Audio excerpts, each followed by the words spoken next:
70-80% de la población adulta ha tenido, tiene o tendrá dolor lumbar o ciático en algún momento de su vida.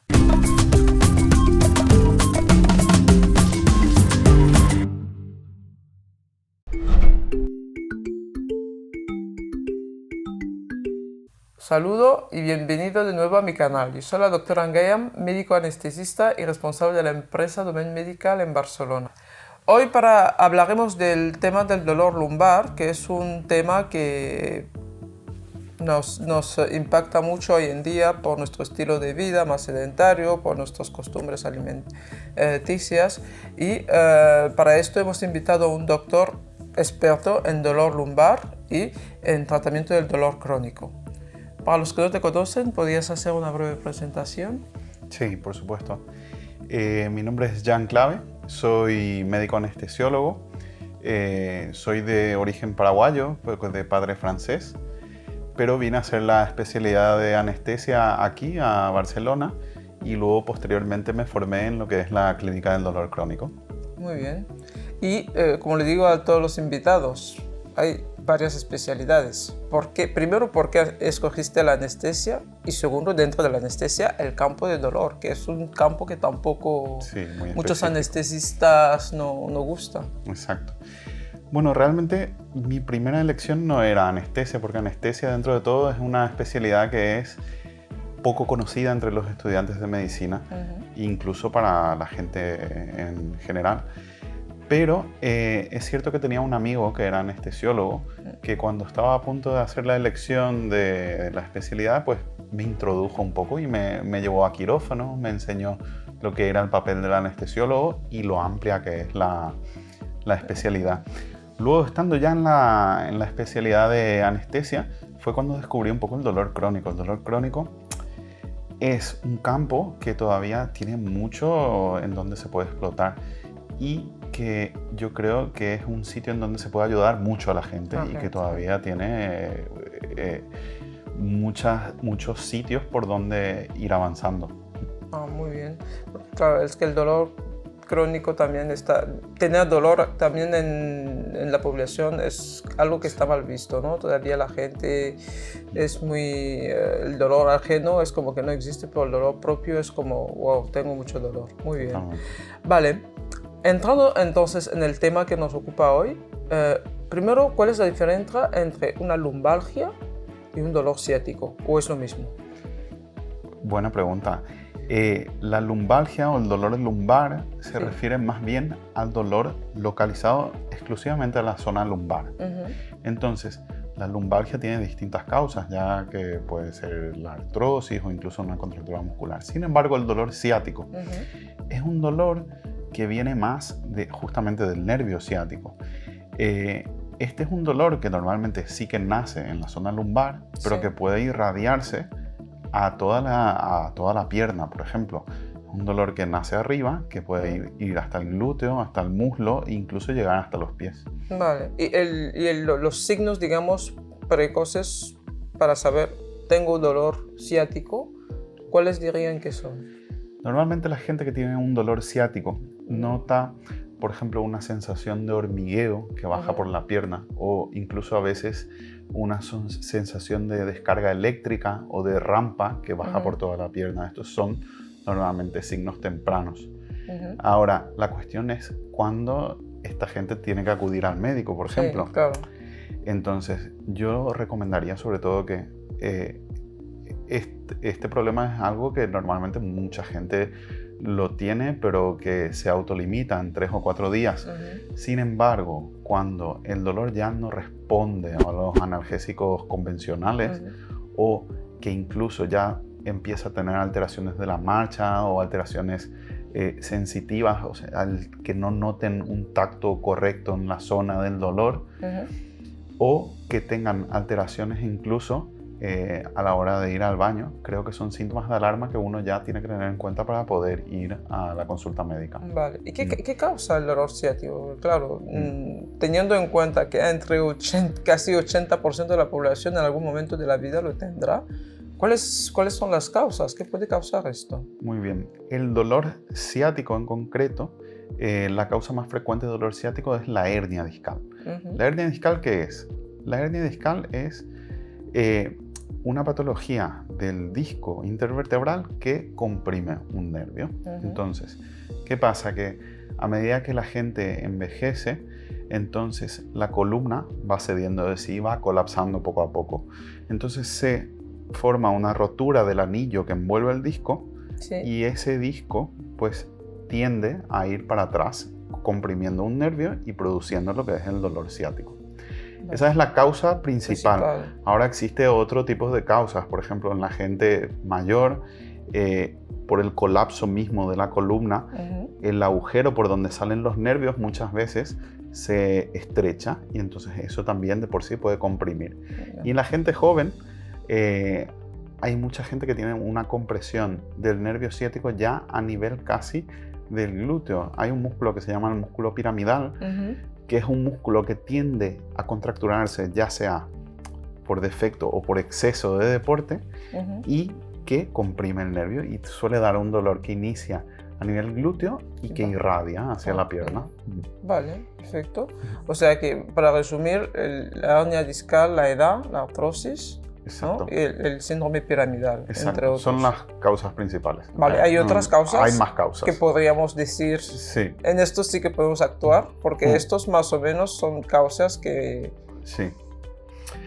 Sobre todo, yo si tengo que dar recomendaciones al respecto, diría, en la lumbalgia como tal, en las personas jóvenes sobre todo, es lo típico de cuando uno tiene un lumbago y se queda clavado y no se puede levantar. Muchas veces estas son contracturas musculares de la zona paravertebral. Son las típicas lumbalgias por sobrecarga o cuando uno está más fatigado o está más cansado, pues eso son alteraciones musculares. Entonces yo diría que toda la gente que tiene este problema de repetición pues tiene que trabajar en ello, en el músculo. ¿Cómo? Pues fortaleciéndolo principalmente. Vale. ¿Existe una correlación estrecha entre la obesidad, el sobrepeso y la lumbalgia y dolor ciático? Sí, mucha. De hecho, esto es un problema, al final es un problema mecánico. Es un problema mecánico. Entonces la columna vertebral es como el soporte que sostiene todo nuestro cuerpo en la posición de pie. Cuanto más peso tenga que soportar, es evidente que el colapso llegará antes. Vale. O si esa persona, claro, carga peso y todo, pero el sobrepeso sobre todo se ha demostrado en los últimos estudios que una persona con sobrepeso tiene un 40% más de probabilidad de padecer o lumbalgia o lumbociatalgia. 40%. 40%. Y un 90% más de estar hospitalizado por culpa, una vez que tiene ya la lumbalgia, 90% más de probabilidades de necesitar tratamiento médico. Sí, es importante a tener en cuenta. Sí. Entonces, ya lo has contestado antes, para prevenir esto, sobre todo, fortalecer todo lo que es la zona de la cintura abdominal y hacer, digamos, deporte. Aparte de esto, ¿hay otros consejos que nos pueda dar en este aspecto? Bueno, en este sentido yo creo que cada persona es un mundo. Entonces hay que intentar identificar un poco la causa por la que nos llevó a la patología. Hay mucha gente, por ejemplo, en el lugar de trabajo, que o tiene que cargar mucho peso o permanece muchas horas sentado, o incluso la gente que es muy sedentaria, que claro, tiene una musculatura abdominal que es muy débil en general. Entonces lo que hay que hacer en ese caso es lo que hablábamos antes, fortalecer mucho la musculatura. Eso es lo más efectivo para prevenir. Ahora sí que es cierto, hablábamos también de la obesidad. La obesidad es algo que a evitar, sobre todo en este tipo de problemas. Y ahora últimamente se ha demostrado que también el tabaquismo está en relación a la degeneración de los discos intervertebrales. ¿El tabaco? ¿Cómo? Sí, el tabaco produce una mala perfusión, empeora la irrigación sanguínea dentro del disco intervertebral, lo cual acelera un poco la degeneración del disco, por lo cual está relacionada también. Estando en el lugar del trabajo, la gente suele, como decía al principio, la gente es muy sedentaria, la gente trabaja mucho sentado y son horas de trabajo, son 8, 10, 14 horas para algunos de trabajo sentados, ¿no? En estos casos, ¿cuáles son las recomendaciones para evitar un poco que este trabajo justamente impacte a nivel lumbar, a nivel de la columna? Hay dos tipos de trabajos que yo creo que impactan mucho sobre la columna lumbar. Uno es lo que hablabas tú, que es sobre todo la persona que está mucho tiempo sentada en su lugar de trabajo. Por ejemplo, un chofer de camión, una persona que trabaja en una oficina.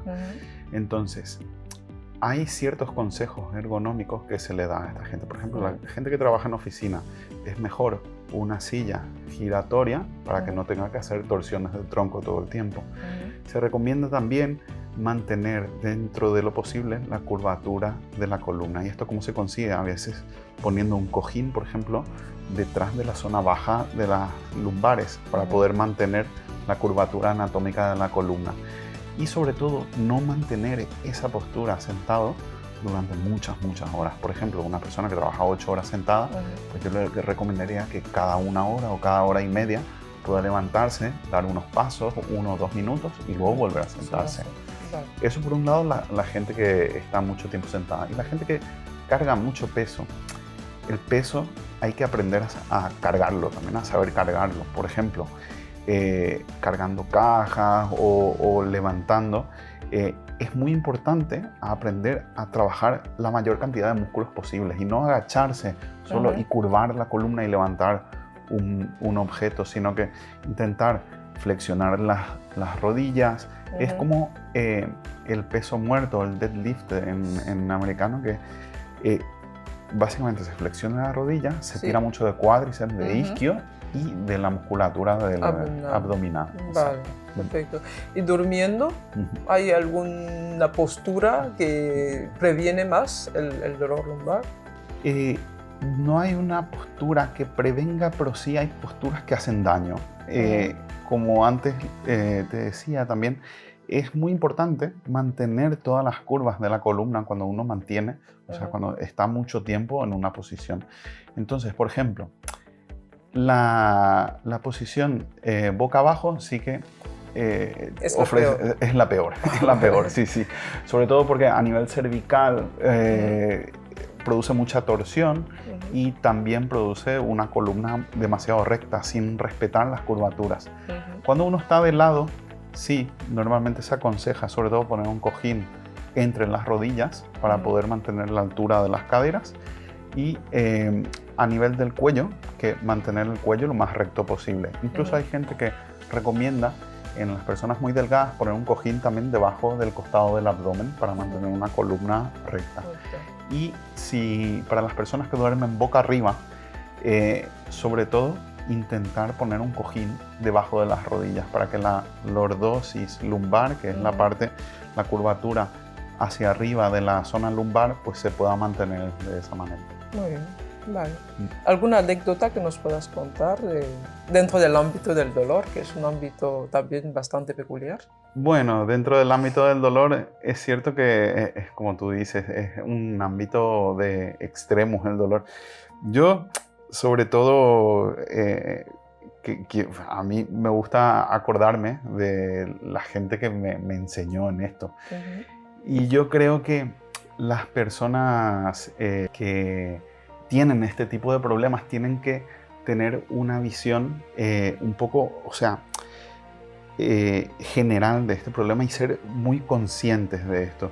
Yo tenía una profesora que era la doctora Pérez, que siempre me decía que hay que meter en conciencia a estas personas que de su patología y que lo puedan realmente interiorizar y prevenir. Muy bien, perfecto. Vale, pues muchísimas gracias por haber estado con nosotros y bueno, cuando quieras puedes volver. Gracias por haber estado con nosotros y por habernos seguido. Espero que la entrevista os ha gustado. Dejadnos en los comentarios qué habéis pensado, si os ha gustado o no, y sobre todo si tenéis alguna pregunta, no dudéis en hacerlo.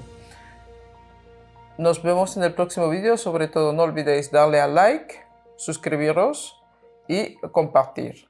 Hasta el próximo vídeo. Hasta entonces os deseo larga vida en buena salud.